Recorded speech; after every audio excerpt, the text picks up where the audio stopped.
po mga mamsi, nandito na naman kami sa kusina namin mamsi.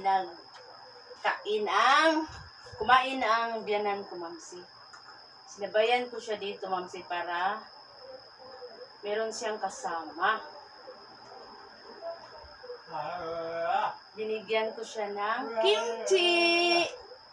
Yun man ang style dito sa ibang bansa, mamsi, dito sa Korea. Kimchi ang the best nila, the best na pag magkain sila, merong kimchi.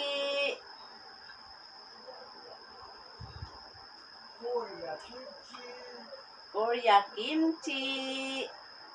Ito ang pag magkain kami mamsi, merong ito. Masarap ang pag kumain ka na, dami mong kain. Kasi may halo siyang ginamos.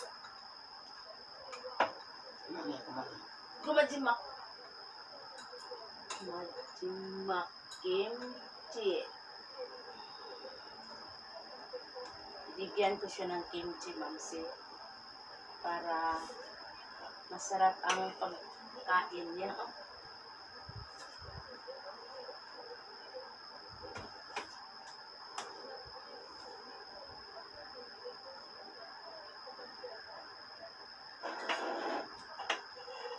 Igo pa kuya di mo ni ni. Ha? Diyo eh?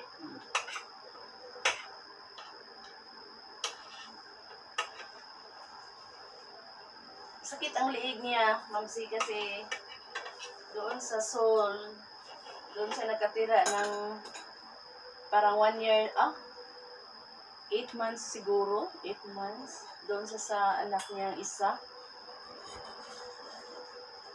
Lagi siya nag-exercise doon, pero masakit na ang dito niya, hindi siya nagsabi sa mga anak niya. Kasi para na siyang sa mga anak niya.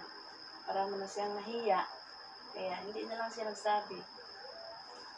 Dito na siya nagsabi sa akin na siya nagsabi na masakit daw ang niya. Yung, ano ba yung tawag? Balikat. Sa amin, mamsi, yung dito, abaga. Yan na siya. Tapos nang kumain ng biyanan ko, mamsi.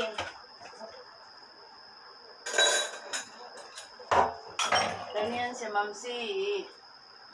Para na siyang bata, mamsi. Binigyan siyang pagkain, papakainin mo siya. Kagaya lang sa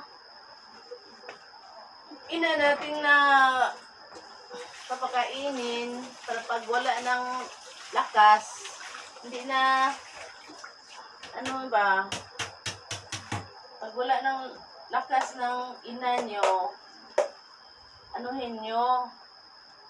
galingin nyo pag alaga para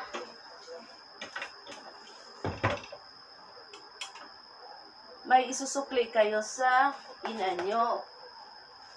Siya, mabait man siya sa akin, kaya yun, ngayon sinuklian ko siya.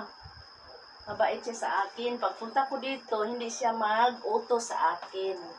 Siya lang ang lahat magtrabaho. Pero mahiya ako pag hindi ako magsama sa kanya. Anuhin ko lang siya. Sama ako, pinagsabihan ko lang siya, magsama ako sa iyo. Kasi mahiya man tayo kung hindi tayo sama ng anong gagawin, anong trabaho. Pinagsabihan niya ako na huwag na lang magsama, dito ka na lang sa bahay. Mahiya ako, kaya pinagsabihan ko din siya na magsama na lang ako kasi ako lang mag-isa dito sa bahay, matatakot din ako. Sinabihan ko siya noon. Kaya noon, hindi siya mag-utos sa akin, hindi siya sa akin, magwarwar sa akin. Anuhin na lang niya ako. Gigisingin na lang niya ako nga, kumain ka na. Sabi niya, kumain ka na. Yun ang style niya noon. Kaya ngayon, wala nang lakas yung yung paa niya. Ako na ang nag-aalaga niya ngayon. Sinuklian ko siya yung kabaitan niya. Kaya, yun na lang, Mamsi. Tapos na ang video natin. Mamsi, please subscribe and notification bell para lagi kayong updated sa aking mga videos. Bye-bye!